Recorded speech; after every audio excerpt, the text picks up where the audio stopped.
আমির মনে মা বোনেরা ব্যথা দিও না, আমার নবীর ঘোষণা ঘটনা শোনো মা ফাতেমা, ঘটনা শোনো মা ফাতেমা।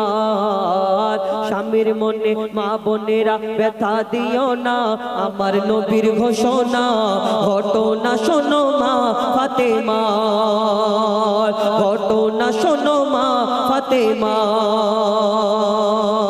কি ঘটনা শুরু হয় কবি ছন্দের মাধ্যমে লিখছে দেখো।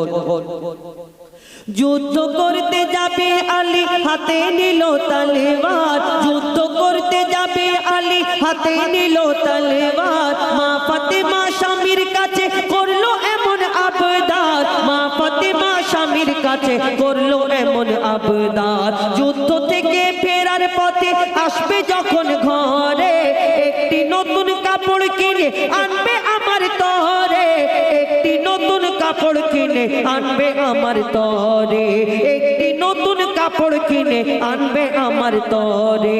এই কথা শুনে হযরত আলী বড়ই দুঃখ পায়, এই কথা শুনে হযরত আলী বড়ই দুঃখ পায়। যদি আমি শহীদ হয়ে যাই কে আনবে বলো কাপড় তোমার, কে আনবে বলো কাপড় তোমার। স্বামীর মনে মা বোনেরা ব্যথা দিও না, আমার নবীর ঘোষণা ঘটনা শোনো মা ফাতেমা, ঘটনা শোনো মা ফাতেমা। হযরত আলী তিনি যুদ্ধে চলে গেলেন, ইমাম হাসান ইমাম হুসাইন আমার দয়ার নবীর কাছে পৌঁছে গেল। আর আমার দয়ার নবী জিজ্ঞেস করে যে তোমার আব্বা তোমার আম্মা কি করছিল, ওই কথা জিজ্ঞেস করার পরে ইমাম হাসান ইমাম হুসাইন বলে নানা জান আজকে আমার আব্বা যুদ্ধে গিয়েছে, কিন্তু এই ঘটনা ঘটেছে, আমার আব্বা মনটা খারাপ করে যুদ্ধে চলে গেল। এই কথা শোনার পরে দয়ার নবীর চোখ থেকে পানি ঝরে। তারপর কি ঘটনা হয় কবি ছন্দের মাধ্যমে লিখছে দেখো। দুঃখ ভরা হৃদয় নিয়ে আলী গেল রনে, দুঃখ ভরা হৃদয় নিয়ে আলী গেল রনে। নানার কাছে ছুটতে এলো হাসান হোসেনে, নানার কাছে ছুটতে এলো হাসান হোসেনে, নানার কাছে ছুটতে এলো হাসান হোসেনে। আব্বুর কাছে নতুন কাপড় চেয়েছে আম্মি জান, তাই আব্বুর মনটা খুবই খারাপ ছিল যে সে পেরেশান, আব্বুর মনটা খুবই খারাপ ছিল যে সে পেরেশান। এই কথা শুনে দয়ার নবীর কান্না থামে না, এই কথা শুনে দয়ার নবীর কান্না থামে না। কি ভুল করলো ফাতেমা, কি করলে বলো বেটি আমার, কি করলে বলো বেটি আমার। স্বামীর মনে মা বোনেরা ব্যথা দিও না, আমার নবীর ঘোষণা ঘটনা শোনো মা ফাতেমা, ঘটনা শোনো মা ফাতেমা। আমার দয়ার নবী প্রত্যেকদিন মা ফাতেমার ঘরে খোঁজ নিতে আসতেন যে আমার বেটি কি করে, আমার মেয়ে কি করে, আমার হাসান হোসেন কি করে। কিন্তু একটা সময় এলো আল্লাহ রাসূল মা ফাতেমার ঘরে 3 দিন যায়। 3 দিন যখন হয়ে যায় মা ফাতেমা চিন্তা করে হ্যাঁ আমার আব্বা আমার ঘরে প্রত্যেক দিন আমার খোঁজ খবর নিতে আসে, হঠাৎ কি হলো আমার আব্বা আমার বাড়িতে কেন আসে না। আর মা ফাতেমার সঙ্গে সঙ্গে ছুটে ছুটে নবীর ঘরেতে পৌঁছে যাচ্ছে। কেন আমার আব্বার শরীর খারাপ নাকি। ছুটে ছুটে ছুটে ছুটে মা ফাতেমা আমার দয়ার নবীর ঘরের সামনে হাজির হলো, সালাম দিল। সালাম দেওয়ার পরে আমার দয়ার নবী অন্যদিকে তাকায়, মা ফাতেমার দিকে তাকিয়ে দেখে না। কেন তাকিয়ে দেখে না, কি ঘটনা হলো সেদিন কবি ছন্দের মাধ্যমে অতি মূল্যবান কথাই লিখছে দেখো। যার মুখ না দেখে ঘুমাতো না দয়ার নবীজি আমার, যার মুখ না দেখে ঘুমাতো না দয়ার নবীজি আমার। রাতের পরে রাত কেটে যায় মুখ দেখে না ফাতেমার, রাতের পরে রাত কেটে যায় মুখ দেখে না ফাতেমার। যার মুখ না দেখে ঘুমাতো না দয়ার নবীজি আমার, রাতের পরে রাত কেটে যায় যায় মুখ দেখে না ফাতেমার, রাতের পরে রাত কেটে যায় মুখ দেখে না ফাতেমার, রাতের পরে রাত কেটে যায় মুখ দেখে না ফাতেমার, রাতের পরে রাত কেটে যায় মুখ দেখে না ফাতেমার। মা ফাতেমা ছুটতে এলো আব্বা জানের কাছে, তবু বেটির মুখ দেখে না পেছন ফিরে আছে, তবু বেটির মুখ দেখে না পেছন ফিরে আছে। বলছে নবী ও গো বেটি বাড়ি চলে যাও, বলছে নবী ও গো বেটি বাড়ি চলে যাও, আগে স্বামীর কাছে ক্ষমা চাও, তবে করবে ক্ষমা আল্লাহ আমার। কে বলছে? আমার দয়ার নবী বলছে এ বেটি তুমি বাড়ি চলে যাও, আল্লাহ ক্ষমা, তোমার স্বামীর কাছে প্রথম ক্ষমা চেয়ে এসো। কিন্তু এখন বর্তমান যুগে কিছু প্রধানমন্ত্রী মার্কা মা আছে, এরা যদি মেয়ের ঘরে কোনো কষ্টতে থাকে, মেয়ের স্বামী যদি কিছু বলে আর মাকে আও করে ফোন করে বলে মা গো তোমার জামাই আমাকে এরকম কথা বলেছে, তখন সেই প্রধানমন্ত্রী মার্কা মাগুলো ফোনেতে বলে তুইও বল, আর তোকে যদি মারে তুই মেরে আদায় করলে তারপর আমি আছি দেখে নেবো। এই কথা বলে প্রধানমন্ত্রী মার্কা মা, এদের পরবর্তীতে মানে প্রধানমন্ত্রী করলে দেশ ভালো রকম চালাবে। এই প্রধানমন্ত্রী মার্কা মাগুলোর জন্য কত মেয়েরা ওই বাপের বাড়ি এসে পড়ে থাকে, তার সারা জীবনটা বরবাদ হয়ে যায়, আর ভাইরা তাদের পেরেশান থাকে। মা কতদিন বেঁচে থাকবে? তোমার মেয়ে যদি ওইখানে কষ্টতে থাকে একটু বোঝাও, প্রথমে বোঝাতে হবে এই স্বামীকে আল্লাহ কি মর্যাদা কি ইজ্জত দিয়েছে। তাই বলে ওই গন্ডগোল স্বামী না, যারা অত্যাচার করে তাদেরও হিসাব হবে। কেন? এই যখন মানুষকে জান্নাতে দেবে, তার বউ তার স্ত্রী যদি গিয়ে বলে যে আমার সঙ্গে খারাপ বিচার করেছে, সেখানে কিন্তু ধরা পড়ে যাবে। এটা ভাববেন না যে স্বামীকে মর্যাদা দিয়েছে বলে তুমি অত্যাচার করবে, মারবে, ধরবে, এরকম ব্যাপার না এই দুনিয়াতে। তো সেই দয়ার নবী মায়ের নবী যখন এই কথা বলে, মা ফাতেমা কাঁদতে কাঁদতে নিজের বাড়িতে চলে যায়, নিজের বাড়িতে পৌঁছে যায়, আর দরজা বন্ধ করে শুধু কাঁদতে থাকে যতক্ষণ না তার স্বামী ফিরে আসে। তারপর কি হয় কবি ছন্দের মাধ্যমে লিখছে দেখুন। যুদ্ধ থেকে হযরত আলী এলো যখন ঘরে, যুদ্ধ থেকে হযরত আলী এলো যখন ঘরে, চাইছে ক্ষমা মা ফাতেমা পা দুটোকে ধরে, চাইছে ক্ষমা মা ফাতেমা পা দুটোকে ধরে, চাইছে ক্ষমা মা ফাতেমা পা দুটোকে ধরে, ক্ষমা করে দাও আমারে আর করব না এমন ভুল, তোমার মনে ব্যথা দিলে ব্যথা পাই গো খোদার রাসূল, তোমার মনে ব্যথা দিলে ব্যথা পাই গো খোদার রাসূল।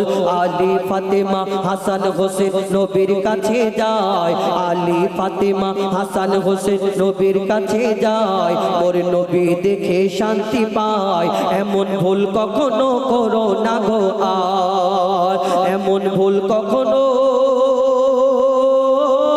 করো না গো আর, স্বামীর মনে মা বোনেরা ব্যথা দিও না, আমার নবীর ঘোষণা ঘটনা শোনো মা ফাতেমা। কোনটা বাড়াতে বলছে নবী আল আরাবী শোনো বেটি ফাতেমা, আমার দয়ার নবীর কাছে হযরত আলী, মা ফাতেমা, ইমাম হাসান, ইমাম হুসাইন এসে বলছে ইয়া রাসূলুল্লাহ, ইয়া হাবিবাল্লাহ, আমি আপনার মেয়েকে আমি কষ্ট দিতে চাইনি, কিন্তু ফাতেমা আমার কাছে এমন সময় একটা জামা চেয়েছে, আমার কাছে তেমন কিছু ছিল না, আমি মন খারাপ হয়েছে, যদি যুদ্ধে যাচ্ছি যদি আল্লাহ না ফেরায়, ওই কারণে তো মন খারাপ হয়েছে, আমি আমার স্ত্রীর প্রতি আমি নারাজ না ইয়া রাসূলুল্লাহ, ইয়া হাবিবাল্লাহ। তখন আমার দয়ার নবী সেই দিন মা ফাতেমাকে আরো কি বলেছিলেন? মা ফাতেমা অন্যায় করেছিলেন না, এই উম্মতে শিক্ষার জন্য যত ঘটনা, এই মা ফাতেমাকে সেদিন কি বলেছিলেন শেষ কথায় লিখছে দেখুন। বলছে নবী আল আরাবী শোনো বেটি ফাতেমা, বলছে নবী আল আরাবী শোনো বেটি ফাতেমা, আলী যদি আজ তোমাকে না করিত ক্ষমা, আলী যদি আজ তোমাকে না করিত ক্ষমা, আলী যদি আজ তোমাকে না করিত ক্ষমা, আমি তোমার আব্বা তোমাকে ক্ষমা করতাম না, স্বামীকে যে দুঃখ দেবে আমি নবী তাকে চিনব না, স্বামীকে যে দুঃখ দেবে নবী তাকে চিনবে না। কেমন শিক্ষা দিয়ে গেল, কেমন শিক্ষা দিয়ে গেল নবী দো জাহান, শুনে রাখ মঈদুল ইসলাম বলছিল না মা ফাতেমা, বলছিল না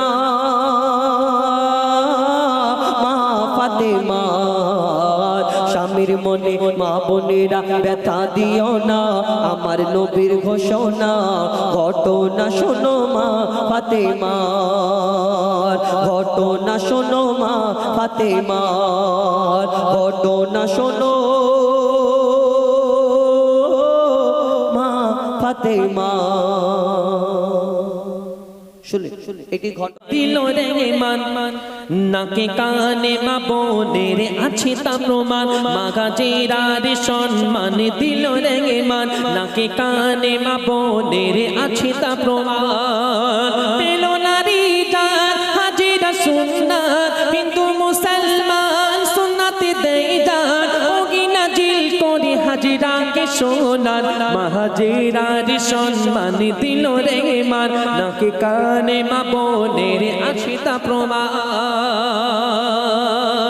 আল্লাহ নবী ইব্রাহিম আলাইহিস সালাম বিবিকে কি বলছে শুনুন শুনুন ও বিবি সারা করিব না বিয়ে আপন ভালোবাসা দিও না বিলিয়ে তখন আম্মা জান সারা বলছে এখানে শেষ হোক এটা আমি চাই না জাতির পিতার কেন সন্তান হবে না খাবো না ভাত পানি কসম আল্লাহ যদি না করো বিয়ে বোন হাজেরা দিতে রাজি আছি আমি আমার জান মাহাজেরার সম্মান দিল রে মান নাকি কানে মা বোনের আছে তা প্রমাণ আচ্ছা বউ যদি রিকোয়েস্ট করে তার সঙ্গে যদি আবার প্রেসারাইজ করে তো কি করবে হ্যাঁ প্রথম তো রিকোয়েস্ট করলো যে আপনাকে বিয়ে করতে হবে আমার একটা সন্তান দরকার প্রতিটা নারীর মা হওয়ার স্বপ্ন থাকে তাই না এখন এই স্বপ্ন যখন দীর্ঘায়িত হতে হতে যখন 85 বছর বয়স হয়ে যায় এই স্বপ্ন আর কিছু মজবুতি থাকে তখন চাওয়া পাওয়াটা অনেক সুউচ্চ সুমহান হয়ে যায় তো বিবি বিয়ে করার যখন প্রস্তাব দিলেন যখন তাতে রাজি হলো না এবার প্রেসার দিচ্ছে তোমাকে বিয়ে করতে হবে নইলে আমি এটা করবো সেটা করবো ভাত খাবো না এখান থেকে চলে যাবো এক্সেট্রা এক্সেট্রা ব্যাপার থাকে তো যখন আল্লাহ নবী দেখলো কোনো কিছুতে লাভ হচ্ছে না তখন তিনি প্রস্তাবকে মেনে নিয়ে বিয়ে করার জন্য সম্মতি দিচ্ছেন কি হচ্ছে কবি দিচ্ছেন শুনুন শুনুন দিয়েছো যা কসম ও বিবি সারা করিতে বাধ্য আমি বিয়ে হাজেরা আর মিলে মিশে থাকবো আমরা দুবনে অভাব কিছু গনে রাখবো না মনে আচ্ছা বলেন তো এটা মেনে নেওয়া সম্ভব দুটো বউ থাকবে একটা স্বামী দুটো বউ একটা বাড়িতে থাকবে বা পাশাপাশি বাড়ি থাকবে কোনো ঝামেলা হবে না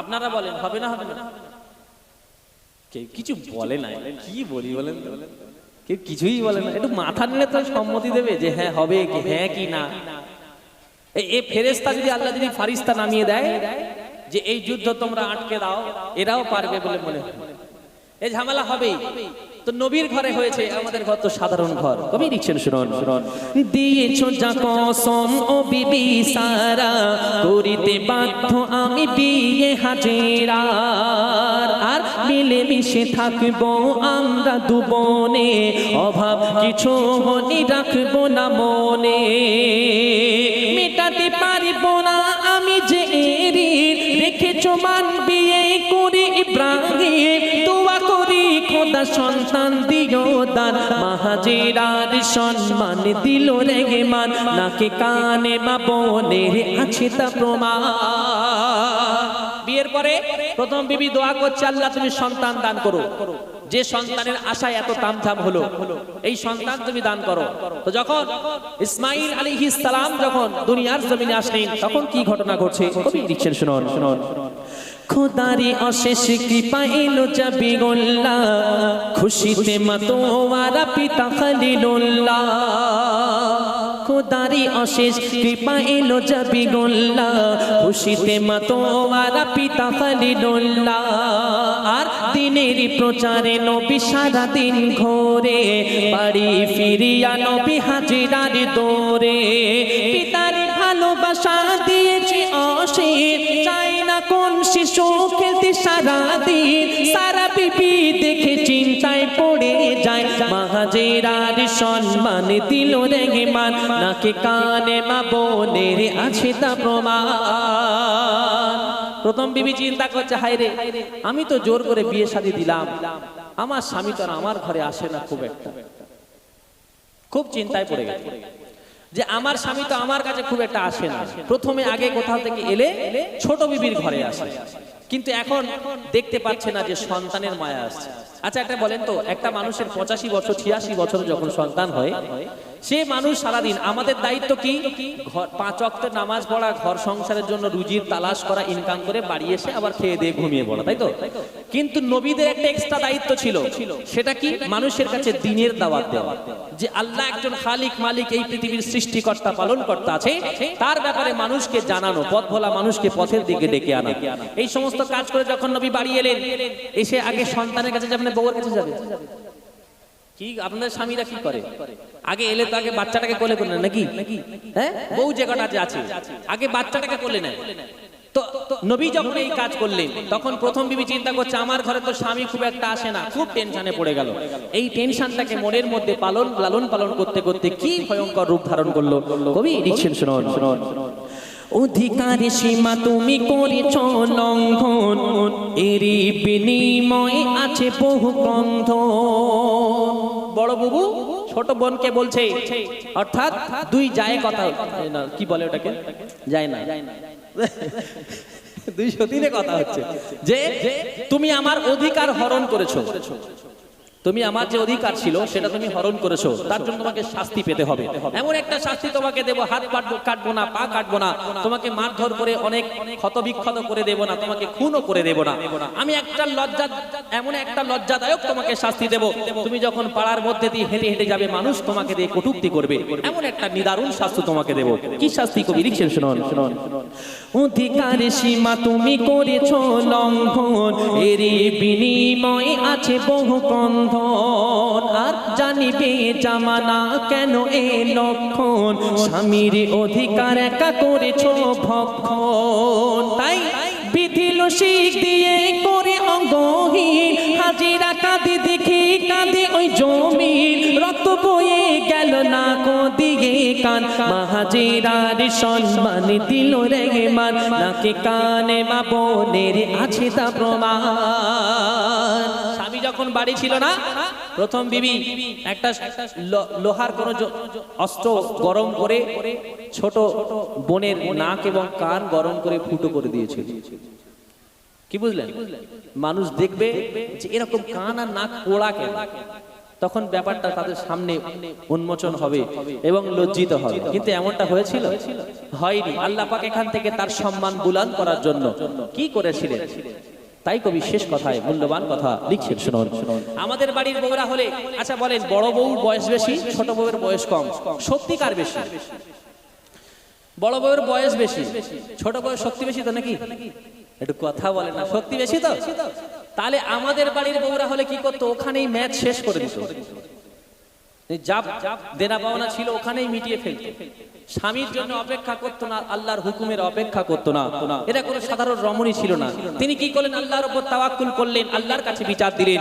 আল্লাহ পাক কি ফয়সালা করছে শেষ কথায় কবি লিখছেন, শুনুন শুনুন। শোনো গো হাজেরা করুণাতে আল্লাহ, এর শান মান খোদা রাখিবে জেল্লা। কি করে? আজ থেকে যত নারী হবে বিবাহিতা, রত্ন দিতে হবে নাকে কানে রেখা। বুঝা গেল? এবার বুঝলেন কোত্থেকে এলো নাক আর কান দুল ছুঁই সব? কবি লিখছেন, শোনো। শোনো গো হাজেরা করুণাতে আল্লাহ, এর শান মান খোদা রাখিবে জেল্লা। আজ থেকে যত নারী হবে বিবাহিতা, রত্ন দিতে হবে নাকে কানে রেখা। পাক হাজিরা তুমি বলছি রেহমান, নারী জাতি তোমার জারি রাখিবে মান। হাকিমুল বলে ফেলে এ সুন্নাত হাজেরার দান, মাহাজেরার সম্মান দিল রেহমান, নাকি কানে মা বোনের আছে তা প্রমাণ। মাহাজেরার সম্মান দিল রেহমান, নাকি কানে মা বোনের আছে তা প্রমাণ। দিল নারী জাত হাজিরা সুন্নাত, হিন্দু মুসলমান সুন্নাতে দেই জান, ওগি নাজিল করে হাজিরাকে সোনার মা হাজিরার সম্মান দিল রে মান নাকে কানে মা বোনের আছে তা প্রমাণ মা হাজিরার সম্মান দিল রে মান নাকে কানে মা বোনের আছে তা প্রমাণ। বহুদিন পরে প্রোগ্রামে এসে আমরা এই লোহার চেয়ার দেখা পাচ্ছি, ভাঙা চোরার কোনো গল্প নেই, যত যা করো ভাঙা চড়া যাবে, ও ভেঙে যায়। এই মাঠে এটা তো শক্ত, বাদায় অনুষ্ঠান হয় বেশি, যত বাদা শুকিয়ে যাবে আমাদের প্রোগ্রাম বেড়ে যাবে। তো বাদা উল্টো পাল্টা জায়গা, তো সেখানে প্লাস্টিকের চেয়ার হলে খালি ভেঙে যায়। এটা যার ডেকোরেটর এদের কাছ থেকে ভাড়া করা উচিত সবার। চলো তাই ধরে